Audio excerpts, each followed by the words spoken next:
As Biala, when she immigrated to the United States with her brother, and you've reunited with her father, who was already working as a tailor on the Lower East Side, she had to confront not only a new culture and new language, but somehow she and her brother Jack made it to the Brooklyn Museum, and they saw Matisse and Cezanne. Jack, her brother, was drawn more towards the linear structure of Cezanne, but Biala was drawn right to the color and the expression related to Matisse's work. One of her friends, Elaine Lake, was an aspiring poet, and she said to Janice, "Let's come with me to Paris." So they arrived on May Day, 1930. Biala became instantly sort of taken under the wing of this very established literary giant, the English novelist Ford Madox Ford, who introduced her to all of his friends, who happened to be some of the greatest artists who were forming this new modernism in Europe. Picasso, Matisse, Brancusi, Gertrude Stein. She met all of these people who became early influences in how she was perceiving the world, interpreting the world, but more than that, living the life of an artist. When Ford Madox Ford died in 1939, the war was coming. Biala found it very challenging for her to leave France. For her, France was the defining moment. It was everything that she was that defined her as an artist. When she landed in the States, there was already this percolating sensibility around a group of artists who were taking surrealism to its extreme, where they were using gesture as more as an emotive and expressionistic attack on the canvas. What they were going to be called the New York School. And she was introduced to Willem de Kooning, and her husband, Daniel Bruceline, were really one of the first people to support his career. They purchased his work very early on in the late 40s. And so she was very much enmeshed in this group of artists. And I think these artists really were drawn to her because of the history that she had had with Europe. It was very fascinating for New York artists to get to know those surrealists who had fled Germany, who had fled the Nazi regime and had come to the United States.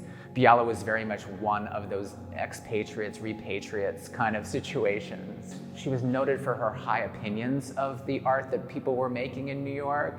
And because of that being so established, she was invited to participate in some of these early conversations about what was happening. How can we define ourselves as a group here in New York, which is the Studio 35. Her and Louise Bourgeois and Hedda Stern were the only women that were invited.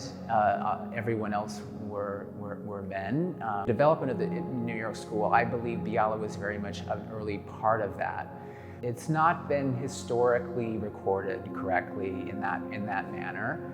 First of all, she was a woman, and New York was very much men in suits painting. It was very hard and challenging for her to maintain a voice, which is one of the reasons why she was so drawn to come back to Paris.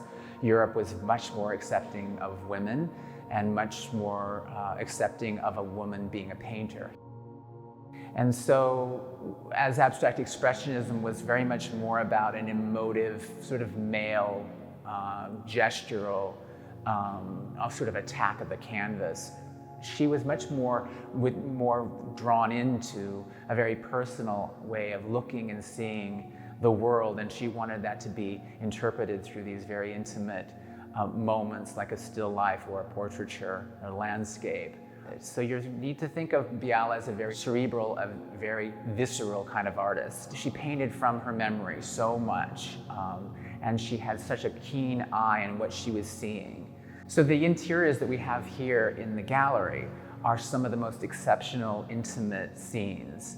So each of these still lifes, you can find little moments and things that she had collected, from tables that she'd found on the street to, the dishes that she would find a flea market, down at the market, to a Spanish cabinet. So the interiors are always really wonderful, welcoming, painterly, sensitive. But she's also using the brush in a very sort of dramatic and bold way.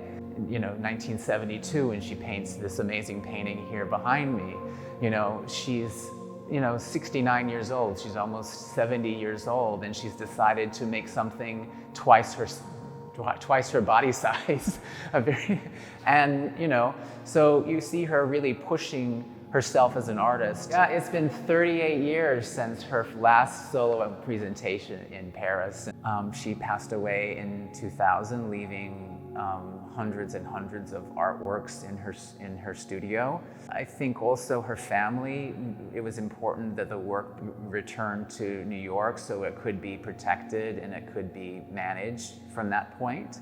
But I do feel like now is an amazing time to have her work come back to Paris.